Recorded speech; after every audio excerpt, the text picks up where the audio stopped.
Hey guys, Rum here, and today we're going to be going over boosters and generators, where I show you all the stats and what they represent in-game, as well as how to take full advantage of that knowledge. Alright, so starting with booster stats, we got here boost power on the upper left, and the higher this number is, the quicker you're going to do a normal boost, which is actually just your normal moving around speed when your booster's on, so not when you're walking. And that's going to be represented on the upper right by the orange booster number, which is 207 in this case, and on the graph on the far right, which in orange, as you can see there, is relation to that number, and the higher that's going to be is the higher your speed's going to be, because this graph is velocity by time. Now, boost ignition efficiency and high boost ignition efficiency are both going to affect your acceleration during high boost and your normal boost movement respectively. The higher the value, the less time it takes for you to reach top speed, so you're going to accelerate faster. And you could see that on the curve on the right, on the white and orange lines on that first far left initial curve. That's going to be your acceleration. Alright, so third one down is your high boost power, and this is basically going to work the same as your regular boost power. It's going to be represented by the HB number on the right, which is 418 in this case. So the higher the number you get, the quicker you're going to go in a high boost. It's going to be related by the white graph line on the right. Alright, so the fifth stat down, high boost energy consumption. This one's pretty straightforward. It's how much energy you consume every time you hit the boost button. So a lower number here is going to be better and consume less out of your total generator capacity. So the lower number you have, the more times you could boost on your generator before needing to recharge. Okay, next one down is initial ignition efficiency, and now this one's not so clear exactly how it works, but it seems like the higher your number here, the higher your energy recovery is. So I wouldn't pay too much attention to it. I would just watch your energy recovery on the far right over there. Next up, we got time to max acceleration. Now this number represents how much time it takes you to reach your full speed in normal boost.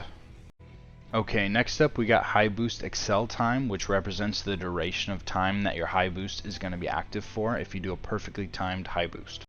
Okay, next we got high boost initial power, which represents the percentage of the total high boost power delivered on a tap or a poorly timed high boost. Higher is more forgiving to bad boost times. Next is high boost max charge time, which represents the amount of time given to time a boost. Any longer button press will result in a boost charge. Low consumption always has 10, high accel always has 18, and high power always has 15.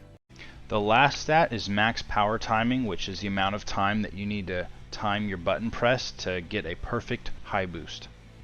So there's three different types of boosters. There's high acceleration, high power, and low consumption type. I'm not going to be going over the low consumption type boosters in this video because they're just not worth using. Even though you can get unlimited glide boost out of scan mode in some cases, you're going to be moving so slow, you're going to be hit by everything anyway, so I just don't recommend ever using any of the low consumption booster types. So I'm going to start with the high acceleration boosters, and now high accel versus high power, you're going to have better energy efficiency per boost, and in glide boost it's going to have more forgiving boost timing. High boost is going to be better for twitch dodging. Kicks are going to be easier to land. Better normal boost and agility overall. Core conductivity is not going to be as important, but the cons, you got less distance traveled per boost. It's going to be slower overall, and it's going to have less general energy recovery. Now the only real high acceleration booster to use is going to be BA309. It's going to be the best for prolonged glide boost use, and it's possible to have infinite glide boost when using the generators GED G23 and Suzumushi Model 1 when you're in scan mode. So now there's going to be three good high power boosters here, the first of which is BOCH11, which is going to have the highest energy recovery, good all-around stats and decent for glide boost builds that need more speed.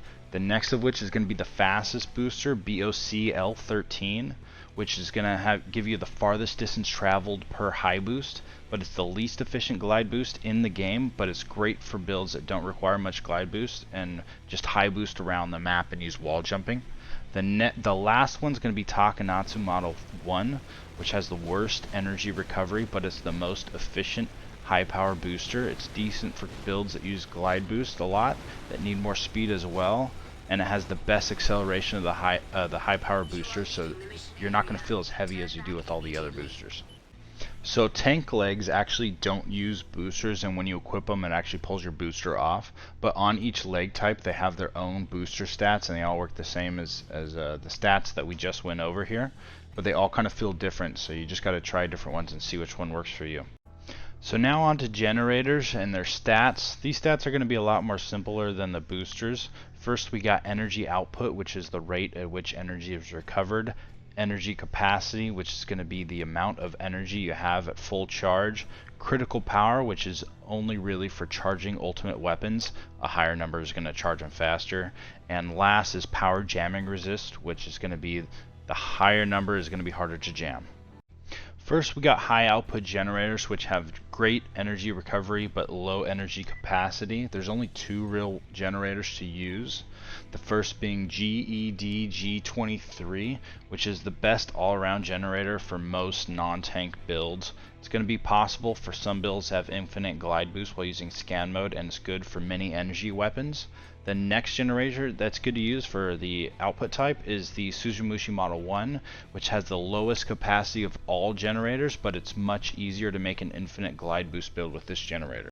Next we got the balanced type generator, which as its name would suggest, it's kind of got middle of the road energy recovery and energy capacity, and there's only one real good one to use here, which is what I personally use, and it's GA319, and it's basically the only good balanced type generator. There's not too much to say about it. You know, you got pretty good recovery, so you could have a glide boost that lasts a decent amount of time, but you could still use a lot of high boost while you're glide boosting with this generator. So now last you got high capacity generators, which basically they're just going to have low energy recovery, but they're going to make up for it with a lot of energy capacity.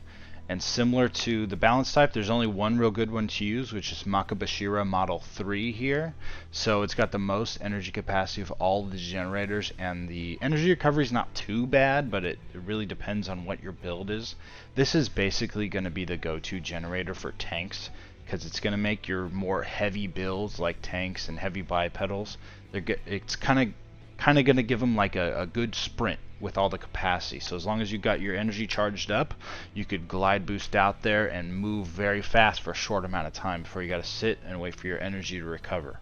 Alright, so another stat that you're really going to want to look for when you're trying to build a booster to feel a certain way is going to be core conductivity, which is obviously found on your cores here. The highest stat you could have is 165 and the lowest is 60. CE cores tend to have higher conductivity, but high number is going to give you more acceleration when you're in a normal boost and when you're in a high boost. So it's more important for high power boosters, as they have really low acceleration to begin with, and if they accelerate quicker earlier on, you're actually going to travel a farther distance, and it's going to give you less of that real weighty feel, so you're going to be more nimble and agile when you're on the ground. But another cool thing that the conductivity stat does is it reduces the charge time for your ultimate weapons. Now high boosting is going to be when you hit the high boost button like I'm doing here, and now you could actually time this, so if I barely tap it, it'll just barely boost around just a little bit like this you see here. But if I time it and I hold it just a hair longer for whatever the booster stat is, I could boost way farther and travel much more distance, as you can see here, and it costs the same amount of energy. So now kicking, you're going to do, if you hold down the booster, you're going to do this little kick here, which is called a boost charge in the game, and it's a melee attack. You could also do it if you double tap the boost button, and you could do it in all directions here as you see. Now you could also kick while you're high up while facing down to get down really fast. And likewise, you actually gain a little bit of altitude if you kick while looking up.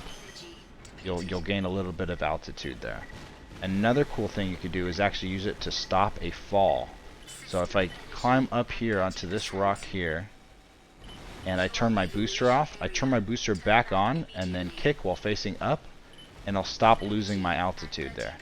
So now I could also glide boost whenever I'm standing on the ground and my booster is on, and I can move like you see here, which is very fast, and I am very agile while I'm doing this. So now I could also high boost while I'm glide boosting to go even faster, but it burns energy very quickly.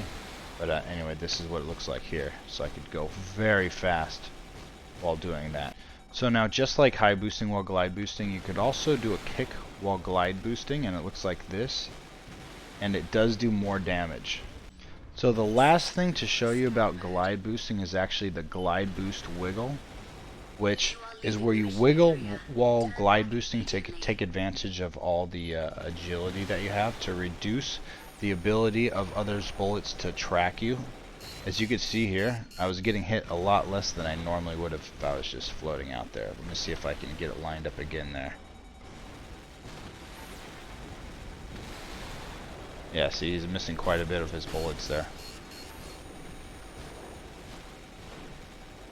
He's having a pretty hard time hitting me.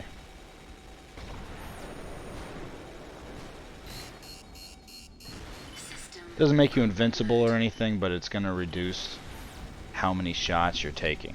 So now normally when you fall from a distance, you get staggered when you land, like there. See, I can't move briefly, but actually you could do a boost just before you land, and you could continue moving right out of it. Like I could actually fall, then boost, and then turn my glide boost on. Well, I hope you enjoyed this booster and generator overview. I hope you learned something, and as well as some of the advanced movement there. So if you enjoyed it, please like and subscribe, and I hope you have a great day. Thanks.